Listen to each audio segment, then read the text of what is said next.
Hello, this is Soundout here, and welcome to my very first Power Rangers Beast Morphers review. Today I'll be taking a look at the 5 figures from the first wave of 6-inch basic action figures. These all retail for $19.99. Their official release date was April 1st, 2019, although I picked mine up on March 30th, 2019.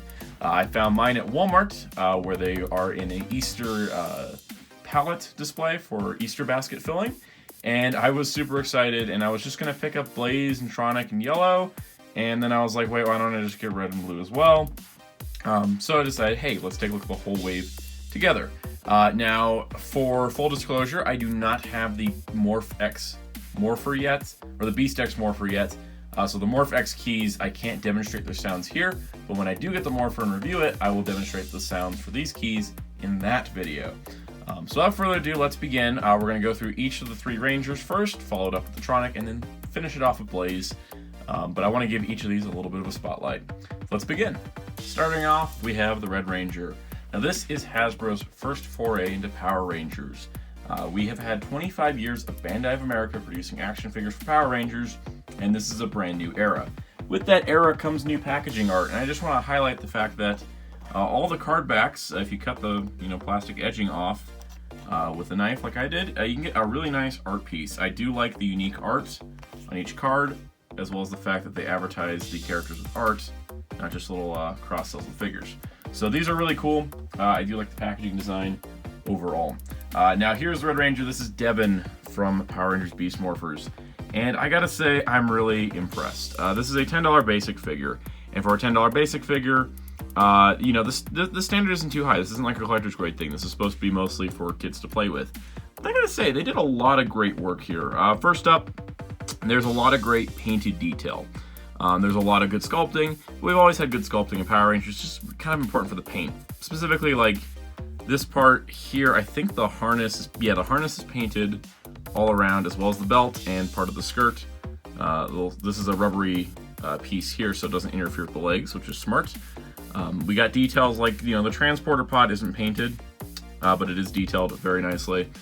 The Morpher is painted, which is nice. It looks really good. I'm actually pretty impressed with that. And overall, a very nice looking figure. Now, the only thing I think I can kind of complain about sculpting wise, the legs seem a little long, just a little bit. Like it looks good, but I think that the legs to arm ratio is a little off. Like I think the legs are a little long, so it does make them look a little lanky. That being said, we have more natural build. There is some sculpted muscle detail. You can kind of see with the light shining over it, which is good, but it's not too excessive. But overall, I really do like this. Articulation, this is going to be the same for the Blue Ranger as well. So we've got the head, which pivots back and forth. It's on a ball joint, so it's got full range of movement. You can get like a pretty good tilt out of it. Not much of a tilt up or down, but the side to side is pretty good, which I do like. You got the shoulders, which they come out about that far, and they rotate 360. You got the elbow, which bends and then rotates as well. That's to just not have to put a bicep swivel. There is no wrist joint. Definitely feel like I could have used a wrist joint. That would have been nice. Something to improve on next year. The figures don't have a waist joint either, but they probably could engineer one. They could hide it under the belt even, especially since this part down here is a separate piece. So that's a little bit of a bummer, but we do get full wide legs, forward, not back, knees, and a pivot. So you get some pretty decent articulation out of this. And again, $10 figure, pretty good. I think the Avengers Infinity War figures, which was Hasbro's most recent basic line before this, they didn't even have knee joints and their hips don't move out. So there's a lot of extra articulation added to these guys, which is nice. Also to that extent, the nice part is the accessory count. So we get the Cheetah Blaster, which as of this video, only 4 episodes have aired. It's only been used in the cockpit of the Megazord, but hopefully it gets used outside of it soon. This is a really cool weapon. There's a full roleplay version. It's cast in red and painted in black for detail, which is awesome. I've used to solid cast weapons, and then we have the Saber, which again has the blue and silver detail added to it. This is just nice. Like it's like you don't necessarily need to paint weapons on basic figures in a way, but the added detail just kind of gives more play value to not only the it gives more value to the figure, not only to parents, but to kids as well. They're like, oh, look at this thing. It's actually really cool, and it's something that can carry them forward into collecting. And then we have the Morph-X key. So each of the figures come with a Morph-X key. This one's a cheetah-based one. Flip it around here, you got the actual key parts. So this will slide into the morpher, make unique sounds. No, I do not know what sounds those are. I'm waiting until I get a morpher.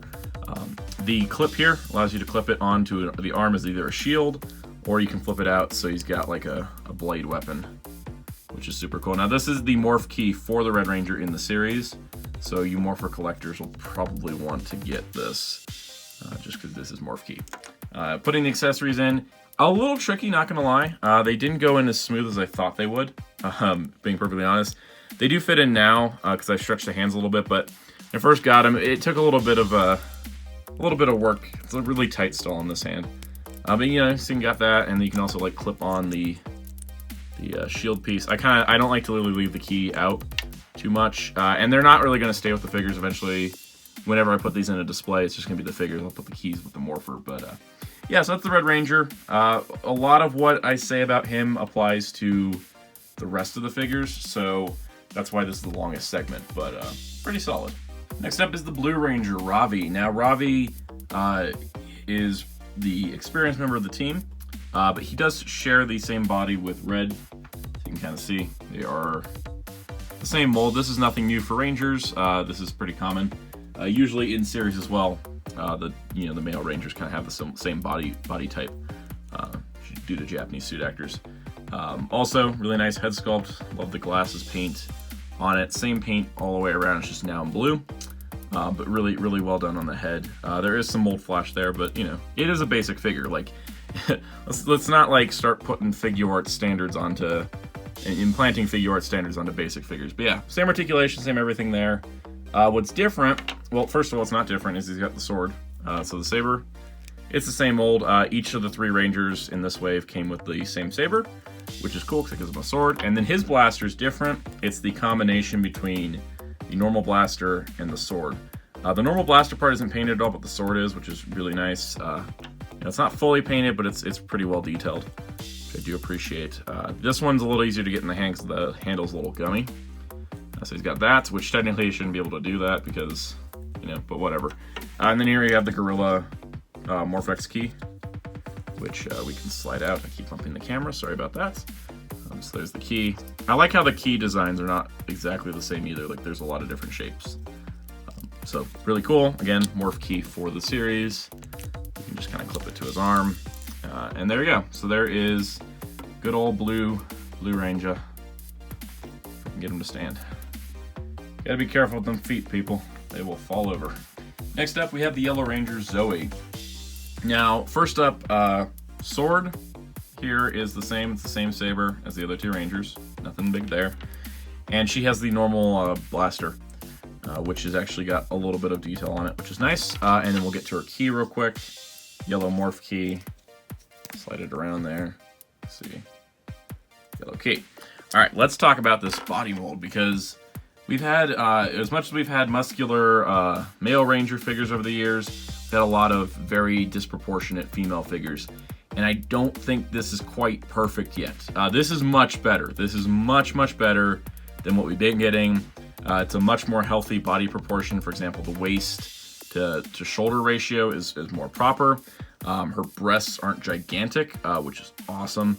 Like, this is a very nice figure. The only thing is that the torso's looking a little lanky and a little thin because of her arms. If her arms are smaller, that might be it. But because her arms are a little bigger, she's looking a little thin, not just in the waist. Like, her waist is solid. Like, it's the proper proportion, but she needs to be a little bigger. Or really, actually, I think it's just more the skirt. The skirt is a separate piece, and I think it's throwing me off.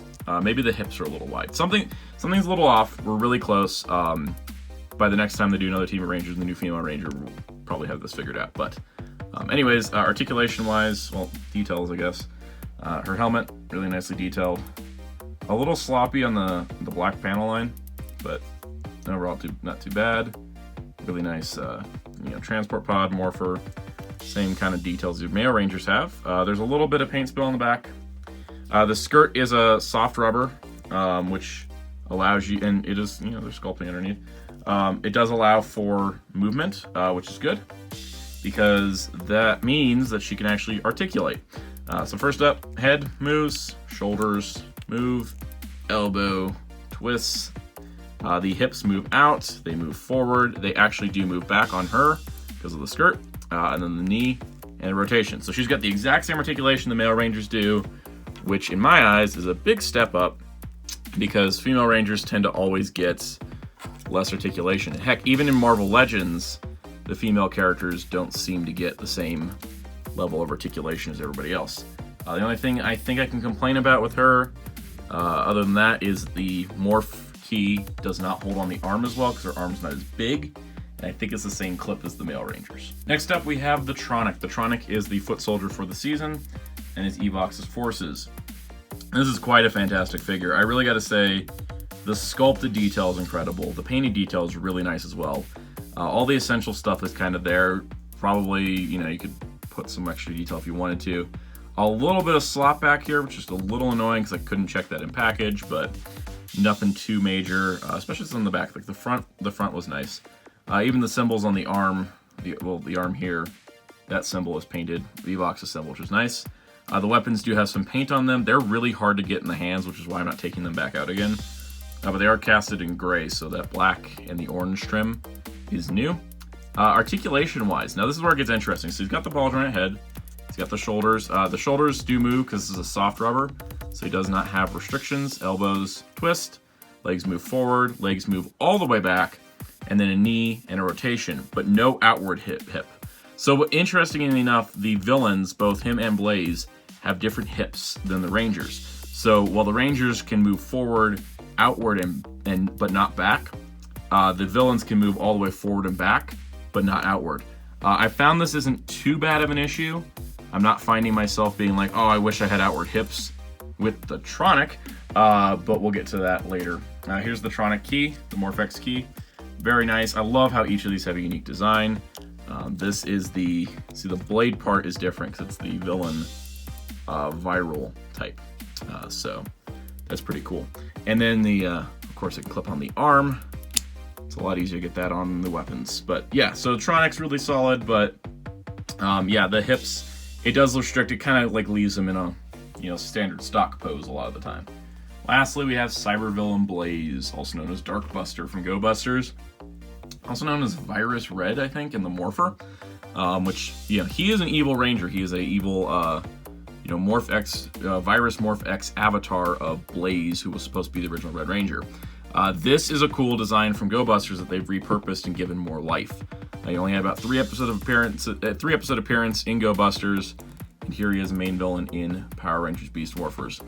Fantastic figure, completely new sculpt. Nothing is shared from the Red Ranger or Blue Ranger. Wonderful helmet look. Love the paint. So much paint detail.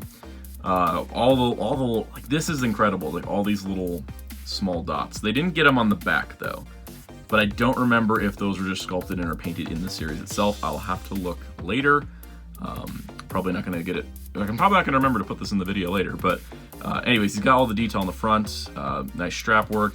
The Morpher, very cool. As far as I know, I think that's a new piece they added for Beast Morphers. I can't quite remember. Again, Darkbuster wasn't around a whole lot. But really nice detail down to the feet. Everything looks fantastic.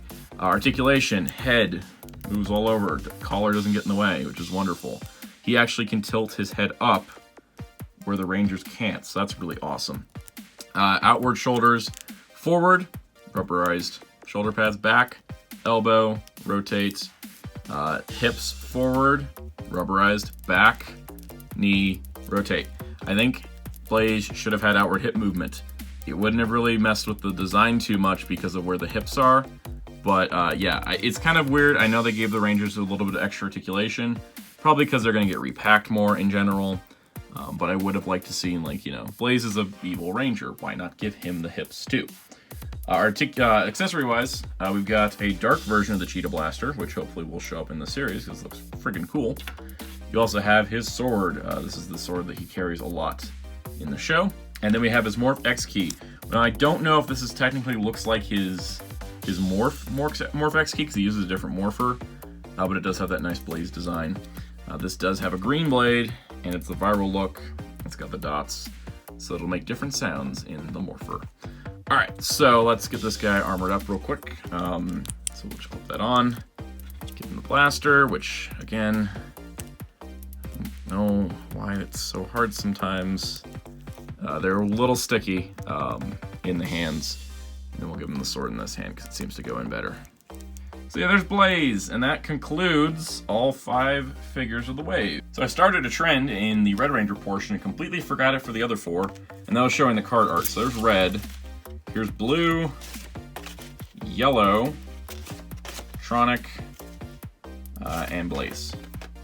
And I see Blaze has like this techie detail on his lens. They didn't get that on the figure because I think it just would have been too small. If that actually happens in a Lightning Collection Blaze, I will probably stop breathing. So yeah, there is the packaging art. So here we have a comparison of an evolution of Power Rangers figures over the years. I tried to get all the major drastic stylistic and scale changes from Mighty Morphin to Beast Morphers. Now, I've noticed that with Power Rangers figures, they got a little bit bigger, and they got smaller, and they're back to being big again. For the thing I'd say, for those that are trying to figure out scale-wise how these are going to fit your collection, they're a bit big for the Dino Charge and Ninja Steel 5-inch figures. They're way too big for the Samurai figures, but they're going to fit in line kind of the Jungle Fury, the Disney era, actually, as he's about the same size as the Jungle Fury Bat Ranger there, a little bit taller than Ninja Storm, so we're kind of back to the old scale. I know a lot of people had said, you know, when the scale change happened with Mighty Morphin 2010, there was a lot of outrage, like, hey, why are the figures so much smaller now? Just the way the market shifted. And when it went back to a larger size for Super Mega Force through Ninja Steel, it was still not quite there. But I think Beast Morphers has found a nice little spot where it's going to scale really well with some of the older Power Rangers figures. For another comparison, here is the Beast Morphers Red Ranger with a Legacy Collection figure, which was Lord Draken, SH Figuart Shinkocho Seiho Kamen Rider Wizard, Marvel Legends PS4 Spider-Man. So you can see that the scaling wise, it's a little bit taller than a Figuart, around Marvel Legends size, so there might be some good crossover between Lightning Collection and Basic. But yeah, Legacy is just too big. But that hopefully gives you kind of a broader range of scales for more modern lines. So here is a quick evolution of female Power Rangers figures. As you can see, we went from using same molds as male Rangers down to, you know, very exaggerated proportions through the line. Then we got some really tiny waist down here, and now we're kind of at a more natural body type. So we're getting there. I think that female action figures in general have come a long way, and Power Rangers is starting to reflect that. Here's a fun look at some Grunt Troopers over the years. I don't have a whole lot, sadly. And here's a couple main villains. I mostly just wanted to see how Blaze looked with Daishi and Camille. I find Roxy and Blaze to have a similar kind of situation. So in conclusion, I'm really happy with the Beast Morphers basic figures. I'm actually pleasantly surprised. When I went in, I was looking at the pictures from Toy Fair and was like, you know what, these look solid. I just, hope the quality's there when I get them. Yeah, they're really solid figures. I think that, articulation could be improved in a couple places. I don't really see why we couldn't get waist joints or wrist joints. I think that shouldn't be too far out of the realm of possibility. But yeah, this line's very expansive. There's a lot coming down the line. Wave 2 is going to contain Jax and Roxy. There is a additional line. It's kind of a deluxe line for Cruise and Smash, the V-Spots for Red and Blue, which hopefully we can take a look at those, and the Morpher as well. For those wondering in the future, probably going to be covering the Transforming Zords, as those I do want to get. I'm going to collect the basic figures, and I am getting Lightning Collection and plan on reviewing those. Other than that, I'm not really going to be doing roleplay weapons and basic Zords and other stuff, just to kind of keep budgeting down so I can, get other things like, I don't know, the 100,000 Marvel Legends coming out this year, or a couple Soul Shigokins I really want. So stay tuned. Be sure to hit the subscribe button and the notification bell so that we can beat the YouTube algorithm so you can see my videos when they go up on this channel. And I hope you enjoyed this review, and let me know in the comments below if I missed anything or there's anything else you'd like to point out about these figures. And stay tuned, as hopefully with more and more toys showing up, I can get those last couple figures in the Morpher before too long. Also be sure to follow me on Facebook, Instagram, and Twitter at Soundout12 to keep updates on all of my upcoming productions. And until next time, this is Soundout saying goodbye.